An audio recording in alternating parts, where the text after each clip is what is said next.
Morning. Welcome. Hello. Thank you at the front, thank you. Welcome to St. John's this morning. We have a roller coaster ride for you today. It's going to look very different to what I had planned, but that's okay. Our speaker, Paul Buterman, unfortunately can't make it because the ferries have been cancelled. So we're going to take a deep breath and we're just going to do it anyway. So it's all good. Woo! Today we are asking the question is, how do we journey together? And I'm going to say that you are going to be very much involved in answering this question with us. But first we're going to start with a few updates. I'm going to pass over to Andy for the low port. Yes, so a lot has been happening this week in our new church home. So some things I just want to fill you on. So we had 25 plus volunteers this week, all different ages, so give yourself a round of applause. We had 4 electricians on site, 2 turtle doves, and 1 labourer on site. We had 1 heating engineer, and we had 3 painters that were paid, and we had many voluntary painters, and we also had 4 tenants move in, which is great too. So Specsavers of Linlithgow are now storing their glasses in the low port, so if you need glasses glazed, look no further than your very own church home. So this is the St. John's staff office, that's people painting the walls, and then that will be a meeting room on the left-hand side where the young people will meet on a Sunday morning, which is very cool. Next slide. This is our frame that's getting built. So the climbing holds have all been sold, and there is a frame that has been made in front of it. So these will become cupboards. So all the seats will get stored behind these. All our brand new, comfortable, non-squeaky seats will fit in behind these, which is brilliant. And we expect to have that finished very soon. That's another angle of the cupboard. Now that's a wall, so the first lot of paint has been put on. It's been sprayed on by Kieran Crowley, which is great. Next slide. And then we had volunteers clearing the outside of the building. So we had lots of people scraping moss. We had lots of people picking up litter. It was -7 and people still did it. So big kudos to you. The outside has all been done by volunteers and it looks a lot better than it did. And that's Billy Mitchell just in the corner there. Scraping away. And then this will be as well, our projection will be a thing of the past in the Lowport Centre, our new church home. And these are our 2 98-inch tellies, which will go on the wall, which is cool. And then also as well, the young people, those from 7 to 9 did their bit. So they took down all the desks in the office, making it ready for the office to come down to the Lowport. So, what's going to happen next week, I hear you say? Well, tomorrow the church office is moving from Union Road down to the Lowport Centre. So we need all hands on deck. If you're about from 9 till about 3 o'clock tomorrow, please presence yourself, incarnate yourself at the Lowport Centre. That would be great. Then we've got lots of painting of cupboards and hallways and all that sort of stuff to do. That'll be happening this week coming. We need to paint the men's bathroom after Joe Morgan so diligently cleaned the toilets. And then we also need to clear the boatyard, and we're still on Operation Remove the Moss. So if any of that sounds like something that you want to spend your time doing next week, you can sign up on the link on the email, or you can come and speak to me and we'll write it down on a bit of paper and you can give me your time and your slot. But thank you very much for that.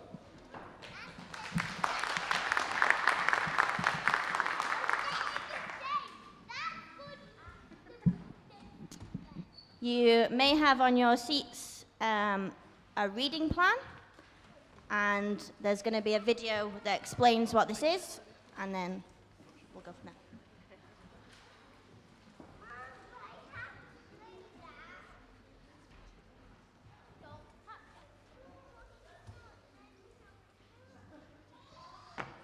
The elders and the teachers have been seeking God for our 2024 learning journey.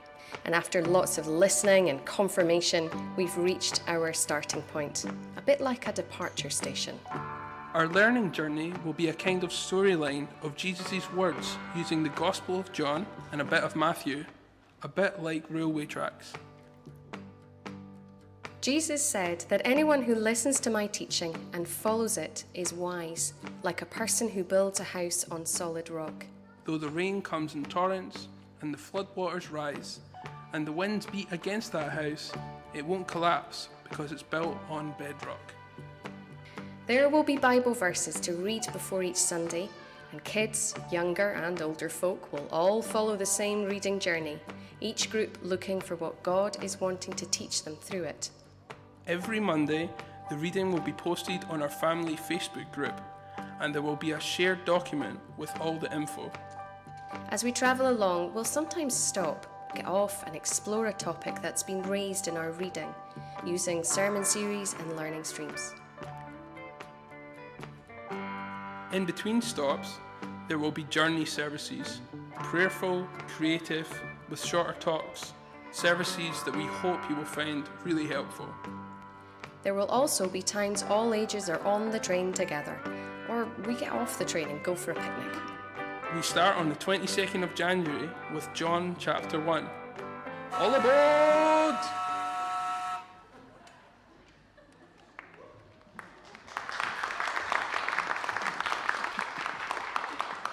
I'll admit I only watched a bit of that video before showing it and I didn't hear the all aboard at the end, so that was really good. So you can take these home with you. It'll be on the Facebook page in document. And if anybody wants an A4 larger print, then come and see me or Ruth, and we'll get that to you. And finally, we've got Audrey who wants to come and speak to us. There we go.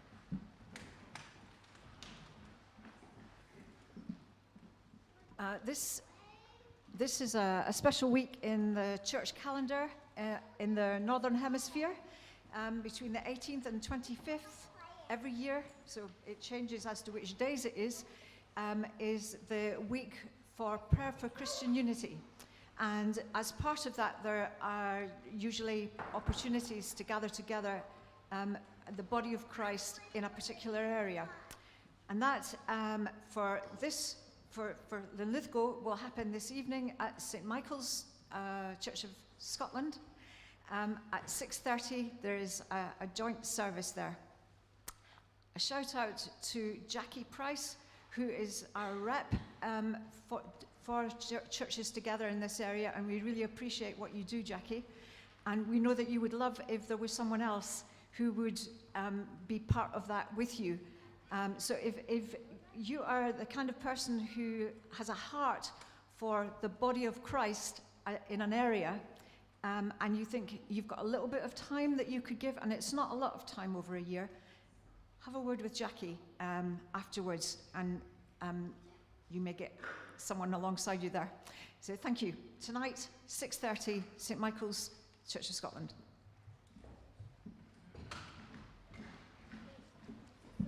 Thank you. So I've already said this service is going to be slightly different to how I planned, but we're just going to take a moment now, and you can chat to the person next to you or think about it, and I just want you to think about your faith journey, and I want you to pick one of your favourite moments from that faith journey. So I'm just going to give you a minute.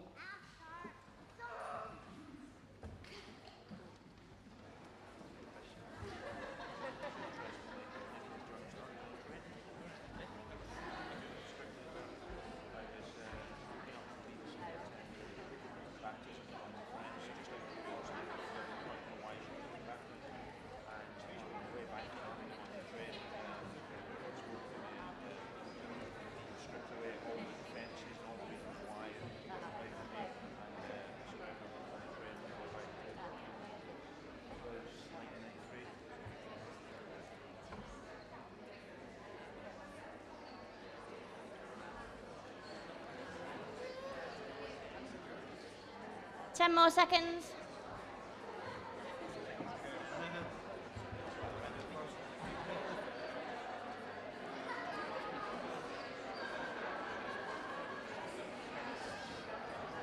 Okay, I'm just going to do a quick poll.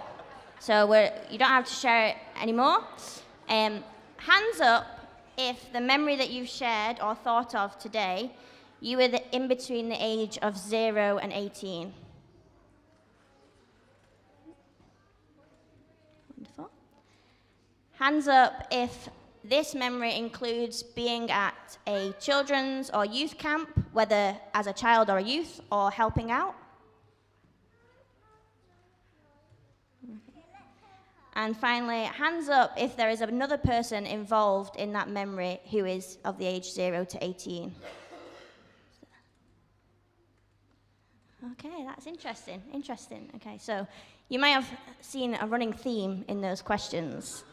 Today we're looking at how we journey together, but we're focusing on an age bracket, the 0 to 18s. This is the beginning of a new journey this year.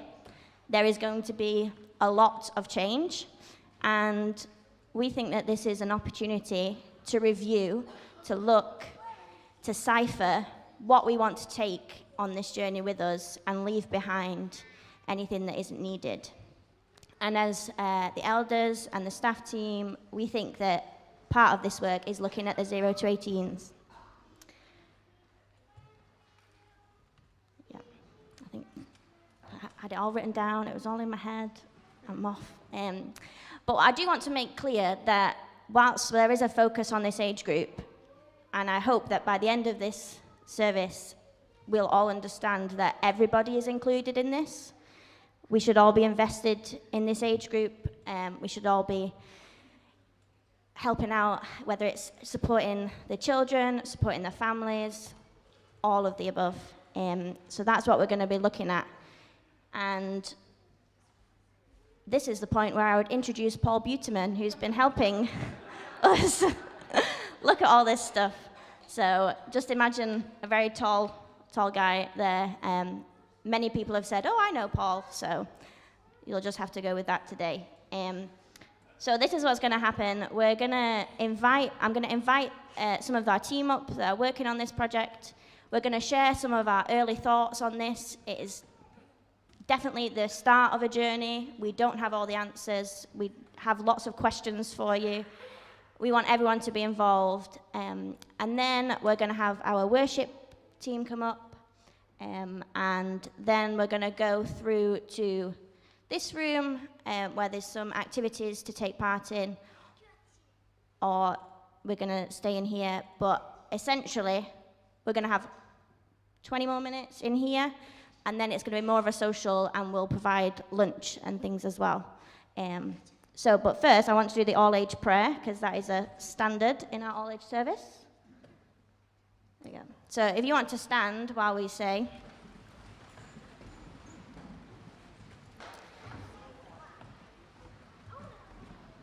we lift our hearts, bodies, and minds to the Lord. All together we say, this day and service belong to you. Thank you, Jesus, Saviour and friend, for meeting with us today. Young and old, big and small, strong and weak, as we worship you together. Help us as one united church family to make space for one another as we make space for you. And help us live out your command to love one another just as you have first loved us. Today we consider the question, how do we journey together? Lord, help us to use our voices well, to listen and to take in each other's conversations. We focus on our youth and children's work and how we can all be a part of this journey we are on. Help us to be a part of this journey. So we say together, Our Father in heaven, hallowed be your name.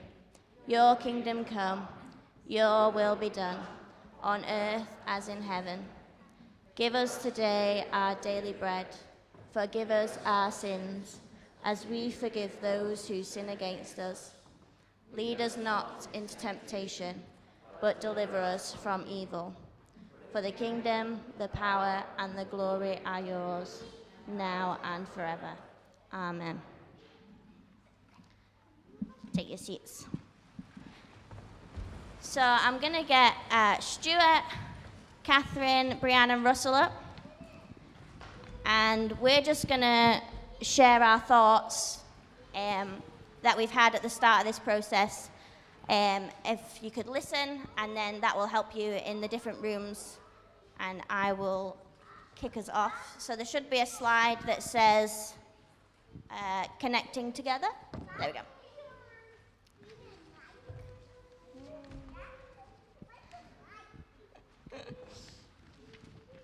So as part of this journey, we think that the 0 to 18s group should be encouraged to connect more with the church. I've just lost my space. Breathe. We're looking back on my own faith journey, I can see key moments where I've gone to the older generations for advice and wisdom. I've loved sharing Sundays with my peers. And I've loved having the space to look at my gifts and working with children and for that to grow, and this is where I am today. So I feel it's really important that this age group are able to integrate more into church life and connect together. And one of the ways that we've started with this is the reading plan. So all of the groups on a Sunday morning will be reading the same passages, looking at the same themes, and I feel like that can really encourage conversations between any of us. If you're having coffee and tea in there, you can ask the kids, what did they get out of this passage? They can ask you. I can send them to people when they've got the really difficult questions. It's going to be absolutely brilliant. And that's just a small way that we can connect together. No. Sorry, Jasper. So that's one of the ways that we can do this. We want to encourage more socials. I'm very aware that socials might not be everybody's cup of tea. So we want some ideas about how we can do this well for everybody. I've definitely got to know more people through the picnics and the barbecues and the games. I feel like on a Sunday morning I'm running around like a headless chicken, as you can probably tell today. So I can't make any promises that we'll do everything, but I really feel that if we have a good wide range of interests, that we can get something that's good for everybody. And to start you off on the ideas, Sunday Club want to do a pizza party at some point, so that could be an idea that we go for. But most importantly,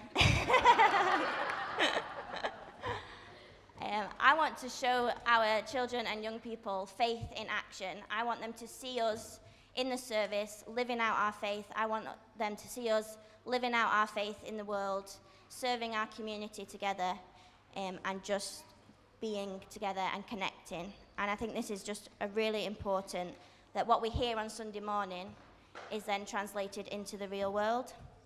And I think every generation has something to give. Older generations can teach the younger generations can teach the older generations. It's a conversation. It's not just two sides, it's together. And I'm so glad this happened this morning because it just sums up my point unbelievably well. I had a conversation with a child this morning, with Summer, and she wanted to tell me something that she had a conversation about with her family, and I wanted to share it with you today. Man or girl or boy, man or woman, doesn't matter who you are. If anybody says something bad to you, listen to God and listen to those that are in your family that you care about, and listen. How wonderful is that? So that in itself was a real pick-me-up for me this morning. So I'm going to pass over to Stuart.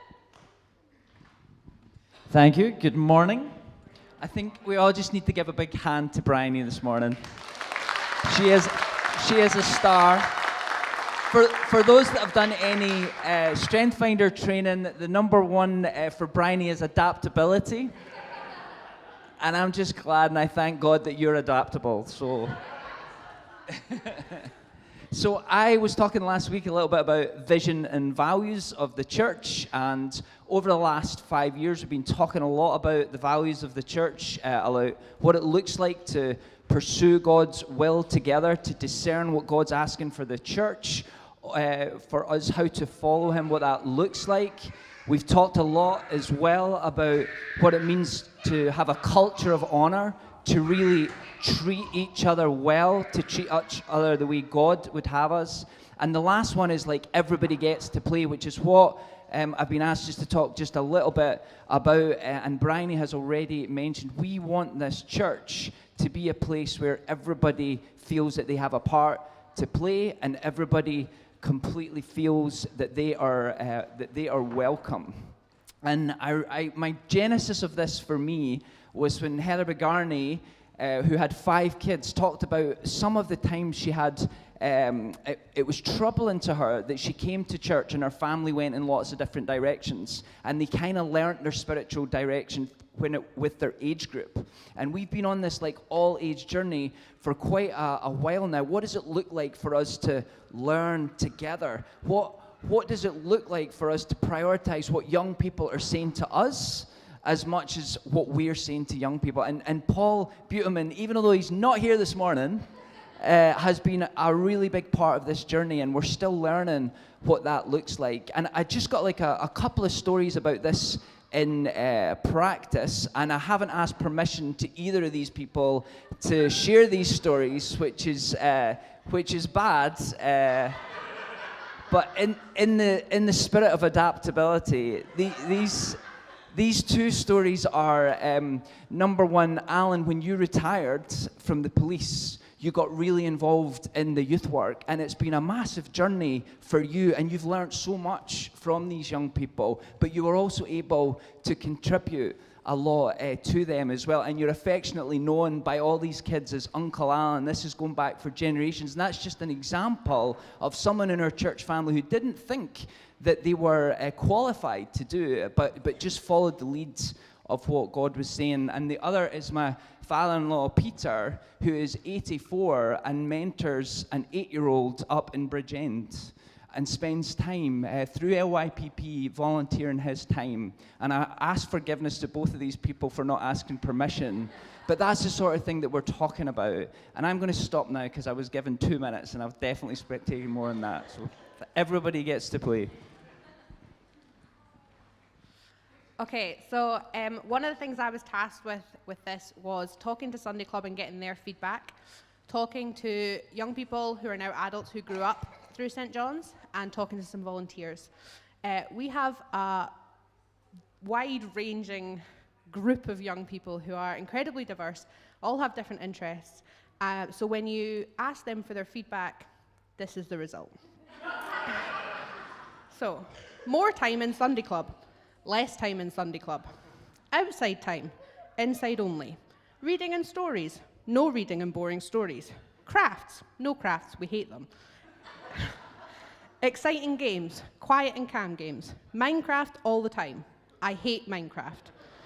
Quiet time, we don't like sitting still and listening. Games, no games. We'd rather not come. I'm sad when it finishes.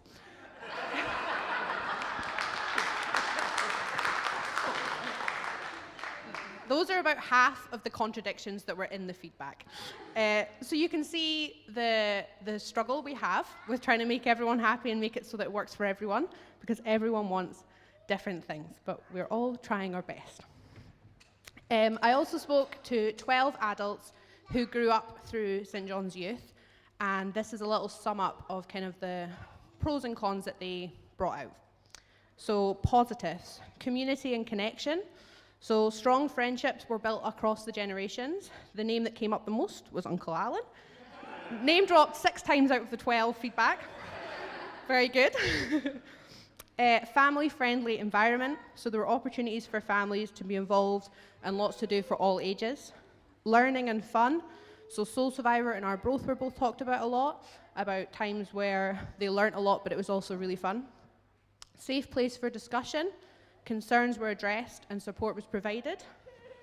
and a positive impact on faith. Interestingly, with this one, there was mixed perspectives on the teaching that they got, but the thing that came across the most was that being part of church teams and being involved in wider church activities was really, really important to them. Time for some negatives. Okay. They felt like the teaching didn't challenge them or wasn't thought-provoking enough, and it didn't relate to the real world. It's important to know that these are young people who are my age and older, some slightly younger, so this is not a reflection on Andy and Brianne. Just to make that really clear. They also mentioned cliquish behaviour, so both in the youth and in the wider church, that it was really hard if you came in as a new person to figure out where you sat, and also for the young people who weren't part of family units, that they all mentioned that that was something that was really difficult. Limited discussion on diversity, so things about race and class, LGBTQ plus issues, poverty, mental health. They felt like that wasn't discussed enough, and that was the thing that their peers who weren't Christians wanted to know their opinions on the most, so they felt completely not ready to have those discussions. And potential for exclusivity was the another one. So people with families that didn't fit into the mold or whose families didn't attend found that really, really difficult, and didn't really know where they fit in the church. I also spoke to some volunteers, and there were 4 things that kind of came out of those discussions as well. So the first is the challenge of diversity, which we've kind of already looked at. It's really hard in Sunday Club to run it in a way that works for everyone. We have kids that want it to be really quiet, and we have kids that want it to be really loud. We have kids that want to sit still, and we have kids that want to run around like a mad thing. And you can't do both of those things at the same time. The joy of learning from kids, so that's something that all the volunteers say, is they always learn something from the kids. They learn to look at things in a different way, and they really enjoy giving their wisdom to the kids as well. And connecting despite not having kids was another thing that came up. So for the people who volunteer who maybe aren't part of a traditional family unit in the church, being involved with the kids and parents through Sunday Club is something that they really, really value. And then lastly, seeing them grow up and develop. So seeing children and young people grow and flourish and become adults and going out into the world is a real honour for their volunteers.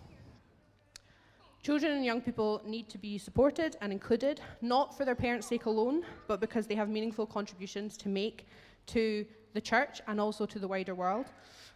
But to do this, it takes the support of all of us to build community and relationships with them and give our time, energy, and ideas. So if you have any ideas of how we can work with the completely opposite ideas that the young people have, please let us know. We would love to hear them.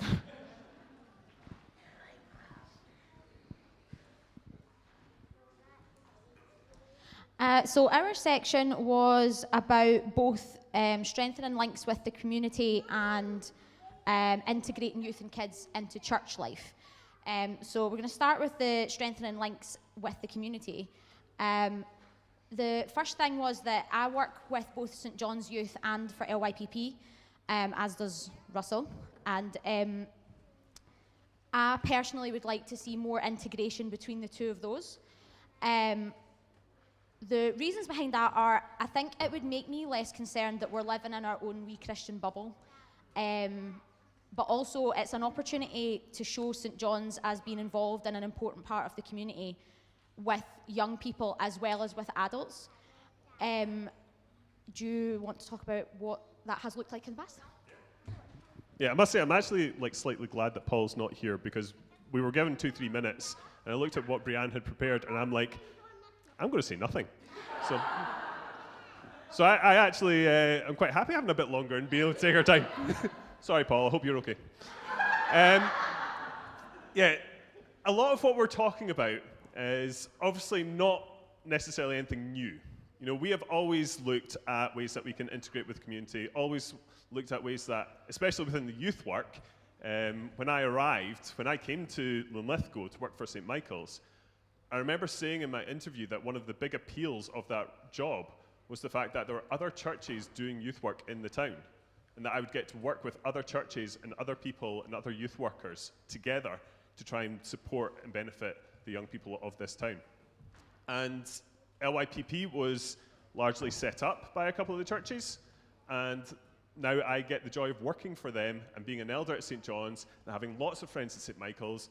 We've been involved in, when I arrived, I learned about things called exchange and what was it, All Stars or all? Yeah, I'm getting a kind of roll of the eyes nod from Catherine. These were things that happened before I came, where the churches would run something together for the young people. When Lorna and when I started, I worked with Lorna to launch Union, which was a combination between the churches trying to provide a kind of drop-in similar to what LYPP does, purely on the focus of having somewhere where Christian young people felt comfortable bringing their friends. That wasn't cringe, it wasn't preachy, it was just somewhere where we focused on relationships. And that actually led to a massive increase in LYPP kids coming to that event, and some of which even started coming to church services and events. And one is now, again, I've not asked for permission to share any of this, but like one even helps lead worship and is on St. John's staff now, who started at LYPP, came to Union, and is now very much a part of this church family. So these are not new things, but they do have a time. They do have a kind of end point.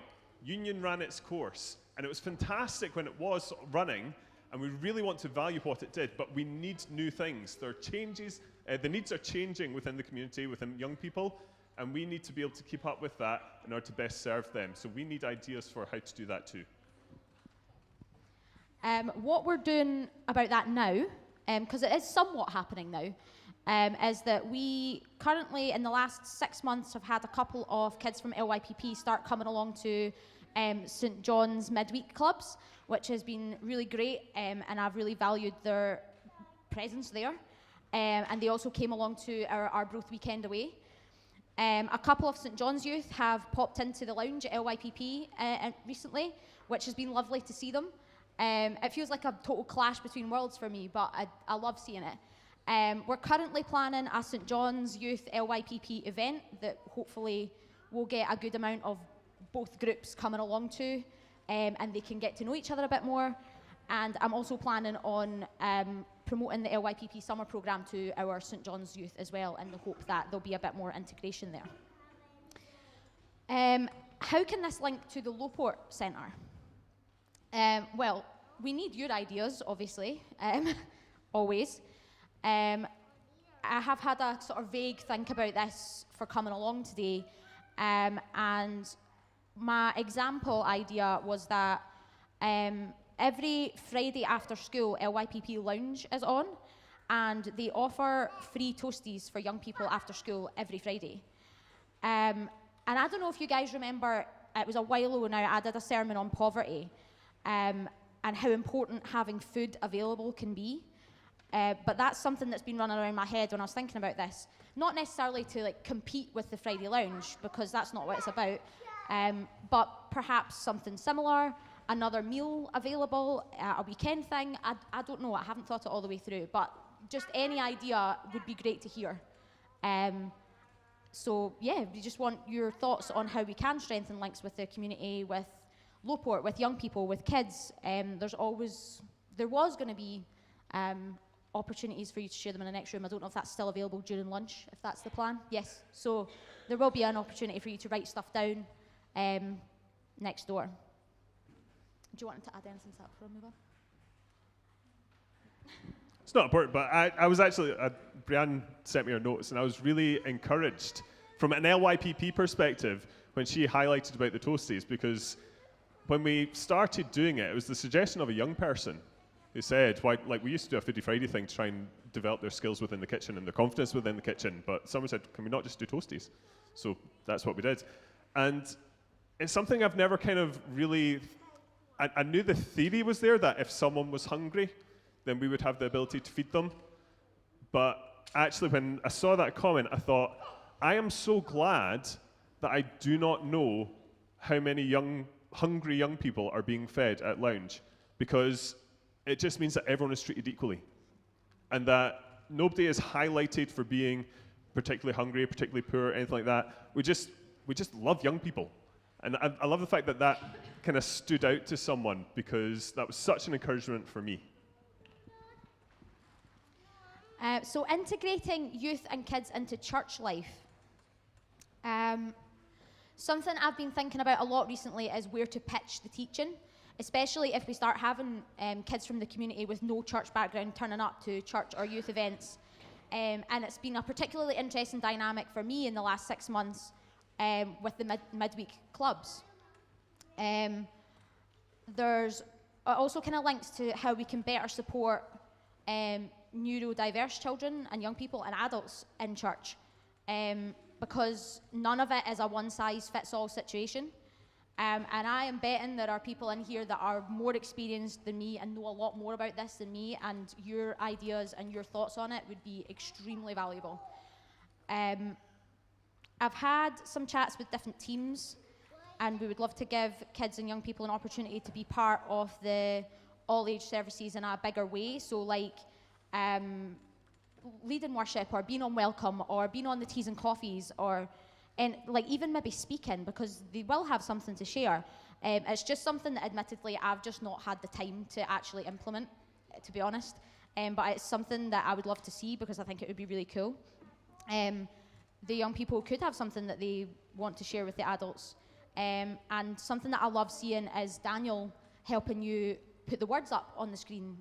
When Russell's on words, Daniel will do it, and I just love seeing it. Especially when I'm on worship, I can see him like pure paying attention and like trying his hardest to do it. And sometimes I've seen like the little kids helping with the teas and coffees, and it just like warms my heart a lot, because it makes me feel like they're part of something. Something I'm really passionate about as a youth worker is valuing what young people have to say and not just dismissing them as children. Obviously, there is an element where they are young, but I think you would all be incredibly surprised at the nuanced and well thought out opinions or thoughts or questions that I get on a regular basis, and all youth workers get on a regular basis. I always want them to know that they're important and their ideas matter just as much as the adults' ideas and thoughts and questions. And I really hope that this is a value that we can keep in mind when we're integrating children and young people into church and with our links in the community. However, I am not a young person, and I'm also not a parent. So again, your ideas are going to be so valuable on how we can effectively do this together. Also, if you're not a young person or a parent, but you have ideas, that's also great. So if you find yourself next door with ideas, please write them down, please share them, because everyone's brains work so differently, and everyone has such different experiences that it could be something that none of us have thought of and be like the best idea we've seen yet. So it would be really helpful. No, that's us. So we're now going to a time of worship. We're just going to have a couple of songs.